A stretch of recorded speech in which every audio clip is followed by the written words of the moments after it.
MX999와 JX999의 차이에 대해서 질문하신 분이 있는데요.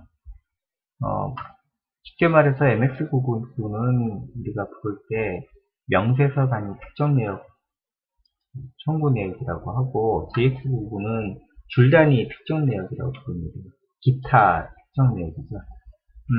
명세서와 줄 단위라는 얘기는, 명세서는 환자 하나의 전체 청구 명세서에 대한 어떤 특정 내역, 정해져 있는 특정 내역을 입력할 때 단위별로 행위가 아니고요.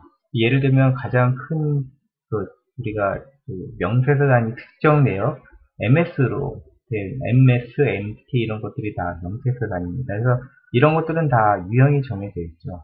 DRG라든가 진짜 횟수라든가 이런 것들은 자동으로 다 해당이 되기 때문에 이런 뭐 특별히 넣을 게 없는데, 이제 명세서 단위의 기타 특정 내역을 우리가 MX99라고 불러서, 여기에 예를 들면은 전체 명세서의 특정 내역들에 해당되는 기타 청구에 관련된 내용들을 여기에 넣습니다. 대부분 저희가 넣을 때는 예를 들어서 어떤 예를 들면 좋을까요? 갑자기 생각은 나진 않는데, 특별히 줄 단위로 어떤 처방에 국한된 게 아니라, 예를 들어서 그런 경우죠. 갑상선 검사가 자동 항체가 3가지 정도 되는데, 각각에 넣는 것보다는 전체적으로 아직 뭐 심사 기준하고는 상관은 없지만, 꼭 이 갑상선 오토 안티바디 3개에 대해서 각각 줄 단위로 넣으라는 규정은 없거든요. 그래서 이럴 땐 대부분 그냥 명세서 단위 특정 내역인 MX999에 넣습니다. 또한 뭐 당뇨 3제 처방할 때도 당화혈색소가 뭐 얼마 이상이라서 이 환자의 뭐 당뇨약을 넣는다든가, 되게 처방이나 약제 처방이나 검사에 대한 그런 거에 대해서 한 가지 국한되지 않는 그런 항목에 대해서 저희가 MX999에 넣고요. 반면에 이 줄 단위 JX999는 하나의 약제나 처방에 넣는 그런 특정 내역을 말합니다. 넣는 방법도 약간 다른데요. 우리가 명세서 단위 특정 내역은 청구 메모에 넣으면 이 내용 자체가 MX999로 변경되어 나중에 청구 그 명세서에 붙게 됩니다. 단 개별 아까 말씀드린 JX999라고 하는 처방 단위 기타 청구 내역 입력 방법은 조금 다른데요. 넣고자 하는 항목, 예를 들어서 세레타이드와 같은 이런 천식 관련 흡입제는 반드시 특정 내역의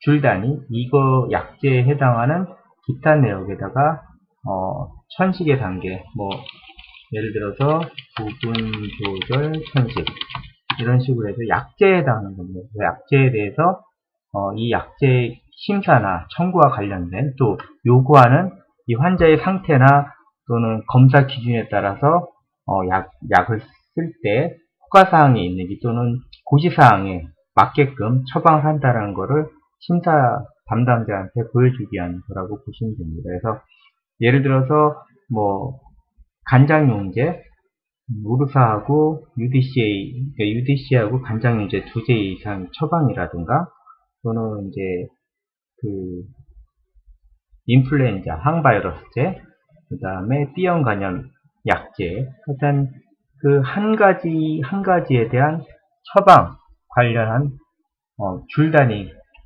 심사 내역을 넣을 때 바로 이 JX999라고 생각해서 넣으시면 됩니다. 그래서 JX999는 다시 요약드리면, 처방에서 반드시 특정 내역을 누르셔서 또 명세서로 되어 있으면 줄 단위로 바꿔서 JX999를 누르시고, 여기에 필요한 심사 기준에 필요한 그 환자의 상태나 검사 기록을 넣으시면 되고요.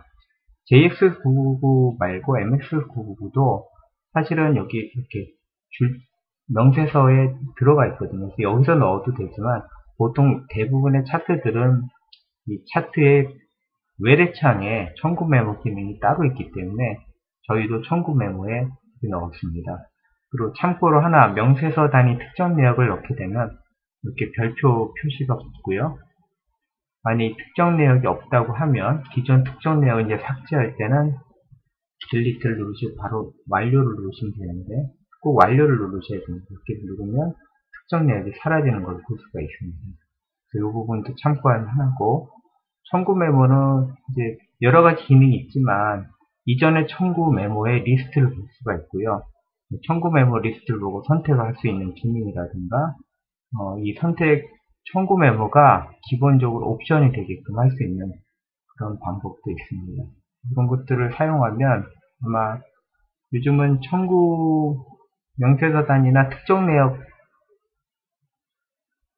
메모가 굉장히 그 심사에서 많은 중요한 역할을 하고 있습니다. 따라서 각 약제나 검사에서 요구하는 청구 메모, 특히 어떤 거는 사실은 개별 단위에 줄 단위 특정 내역을 넣어야 되는데 명세 단위 특정 내역을 넣으면 좀 심한 경우에는 변산 삭감이나 또는 그 요양 심사 담당자의 삭감이 생기는 경우도 있습니다. 그래서 고시 기준이나 심사 기준에서 반드시 줄 단위 특정 내역을 넣으라는 것은 가급적 이 청구 메모에 넣지 마시고요.